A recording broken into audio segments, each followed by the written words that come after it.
This guitar is mine. Right. I built it to my specs to look how I want it. And I put, my blood, sweat, and tears into it. Welcome to Mothership Gear. Today, Loren James is going to break down the highs and lows of building a custom Partscaster. Yeah, you would either have just a maple neck or a rosewood or an ebony fretboard. And then why not bake it?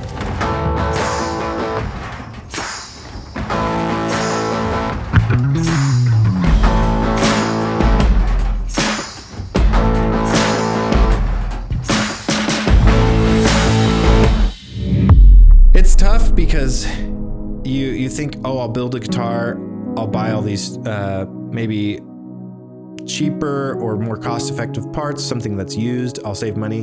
In the end, this guitar costs more than just buying a cool Fender. The body's like $300, the neck's $300, the tuners are $100. Each pickup was $100. This was $50. You add it all up of all the little parts. And I think this was like $1,100 to put together. Here are the main things I wish I knew before I started making Partscasters. Yeah, so you texted me and I was asking what guitar are we going to talk about today? You called it an Allparts, meaning it's all parts you found? The neck is from the company Allparts that's licensed by Fender. Oh, I did not know that. Okay. I can get away with it saying Fender on it because it's licensed by them. Now, this is not electrical advice. Talk to an electrician if you're doing something that can hurt yourself. So there's your exclaimer. Okay, so we starting with the body, the Esquire Body. I always wanted a black Esquire with double binding. I thought that looked so cool. And who plays Esquires? I'm sure a lot of older country players. Okay, cool. The guitar player from Johnny Cash. Oh, nice. Played an Esquire, I think, or a Telecaster. Okay, the difference, cool. Esquire only has the back pickup. Telecaster has two.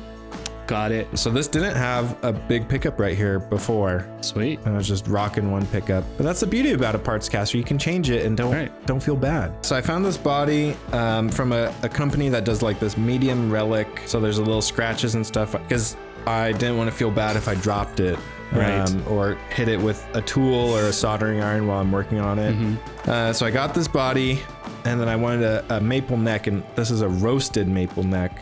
So it's nice and chocolatey looking. And what's the difference with the roasted maple neck? I think it was a trend that happened in the last 10 years. Oh, it's a newer trend. Okay. Yeah, you would either have just a maple neck or a rosewood or an ebony fretboard.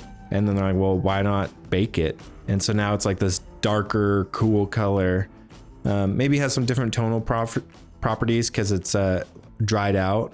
I thought it just looked cool. It's really dark up here and then is kind of tiger stripy. So I found this neck from Allparts, licensed by Fender. And then I got this Fender decal to put on there. And I have a bronzish copper colored Les Paul that I'm sure we'll do an episode on sometime. Sweet. But it has these amber tuners. And so I was like, dang, that would be cool if all my personal guitars had these amber tuners. Nice. And so I found a set that's the 6 in line. And I was very lucky that the ferrules were the exact measurements. I think they're 9mm, 10mm. Lesson number 1. Know which size holes are in your guitar headstock. Because you can order these vintage tuners that have 9mm posts, but the hole's 10mm, and it'll just be loosey-goosey. Right. Okay. So that's a good lesson. Very important. I've messed that up so many times. You can get adapter bushings to drop in to kind of alleviate your mistake, but it's best to not make the mistake in the beginning. Measure these holes. You get the neck, you gotta do fret work because, the frets are pushed in there, but maybe some's a little higher or lower. So doing a fret level and dress. There's excellent luthiers on YouTube. You can watch videos on how they do it. Spend a little extra money and get good tools. Don't buy your full luthier set on AliExpress or Temu, because then it'll just ruin your guitar. What's a good reputable place to buy some of that stuff? I love Philadelphia Luthier Supply. Cool. And Hosco, Hosco, has great tools. A well-known place to buy is Stuart McDonald. They've been around in the game for a long time, but my preference is Philadelphia Luthier Supply. Sweet. So I got the body, got the neck. I'm like, wow, this is great. I found whatever the cheapest pickup was on eBay is like $50 for like a hand wound, something good, but not a $200 pickup. Put it in, I was rocking it, it sounded great. I had these knobs in my parts drawer, and this was before I knew how to wire a wiring harness. So I went on Reverb, and I was looking up Esquire wiring harness because it has a different set of caps than a Telecaster one. And there was Star Guitars, Star with 2 R's. He makes tons of pre-made wiring harnesses. He does it all by hand, high quality parts. So you just drop it in and solder your pickup to it, and it's perfect. Because every time I would like try to do it myself before I learned, trial and error, I would like put the white one here and the black one there, and there'd be no sound. And I'd put the green one here, and I'm like, I'll just spend the $50 and get one to drop in. Nice. Okay, so number 3, yeah, first time doing it, just get a kit. It saves you so much headache, and you can usually they come with wiring diagrams when you buy the kit. Save the diagram, so the next one you build, just look at the diagram and follow, this one connects here, this one connects here. Perfect way to learn from the pro. Love that. So it was an Esquire, which means it had just one pickup. So when it was back, that means the pickup was straight to the jack, no tone. In the middle, you could control the tone.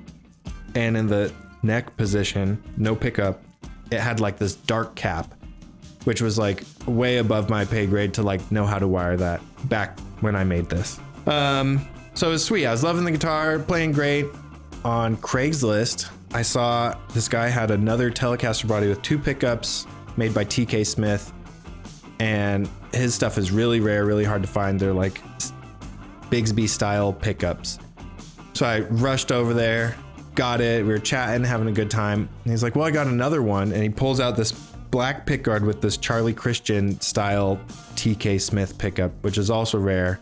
And I was like, yeah, I'll buy it, of course. So I ripped out that wiring harness I spent all my hard-earned money on and then made my own. I was like, I can do it now, and made a regular 3-way volume and tone and put this new pick guard and pickup in. Now it lives its life as this kind of like custom Telecaster. It has like a cool modern feel with the neck, but a throwback vibe with this like 50s style pickups. Maybe let's come up with a lesson with price, because the labor is not free, right? Your time is money, essentially. Yeah. What are some of the pitfalls that people need to look out for, things that they don't anticipate spending that extra money on? It's tough because you think, oh, I'll build a guitar, I'll buy all these maybe cheaper or more cost-effective parts, something that's used, I'll save money. In the end, this guitar costs more than just buying a cool Fender, The body's like $300, the neck's $300, the tuners are $100.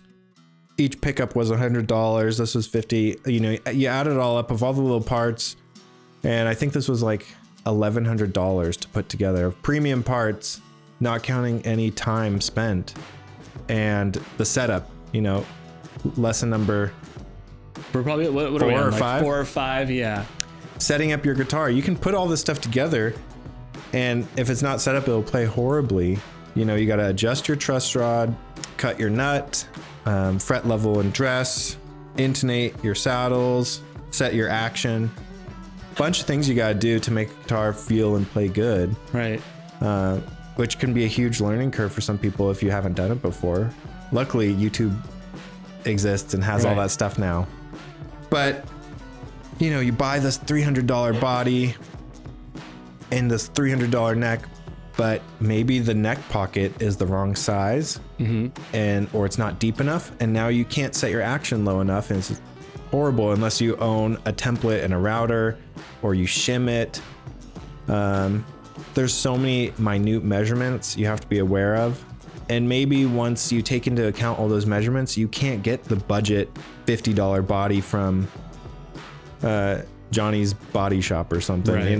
You have to buy the MJT nitro finished Tele style body for $800 because it has the correct measurements and looks the best.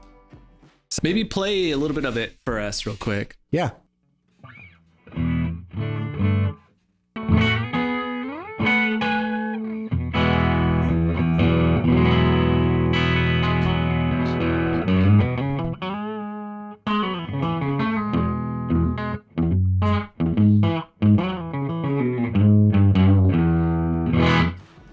It seems like it was worth it because you've learned how to wire stuff yourself.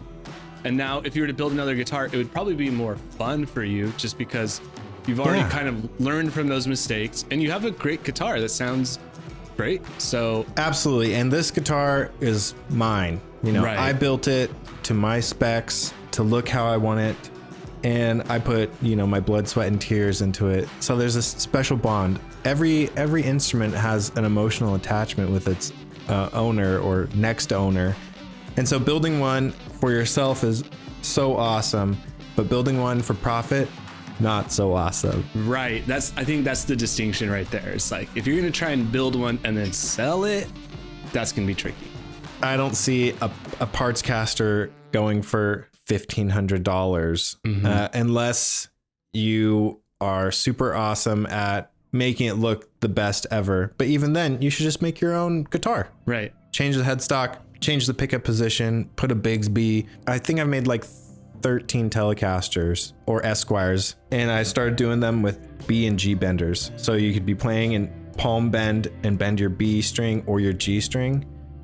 And Fender or other like big name guitar builders don't make guitars with those readily available. It's always a modification and you got to drill into the body. So buying like a Partscaster that has that doesn't feel as scary because you get this cool tonality for the studio without having to drill into a real Fender guitar. Right. I would love making baritone versions. You know, you buy a baritone neck, you get this cool looking Tele with this long scale neck, tune it to B to B or A to A, and it's like these really deep, chunky tone. Well, thanks for bringing it over and for sharing with us some of the highs and lows of making a guitar. And I think we all learned a little bit of lessons about Allparts neck brand licensed guitar. It seems like it's a good neck, right? It's like exactly like Fender spec. So you can't go wrong with an Allparts neck.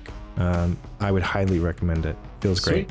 So yeah, I think it sounds like overall a good experience. Just keep maybe about $1,500 in mind to play with when you're doing this, and have a luthier ready to set it up for you if you're not able to. Yeah. So thanks for watching. Loren, where can they buy your other guitars besides your personal guitar? Yeah, if you want to buy other new used vintage gear, or you want me to make you a Telecaster if you don't want to do it, I'm more than happy to, at Loren's Emporium. So it's LORENS_Emporium. And we will see you guys next time. If you're not subscribed, subscribe, watch all our videos. We've got a ton of cool videos for you to check out with some pretty rare guitars that Loren has brought over. So yeah, we will see you guys next time. Later. Bye.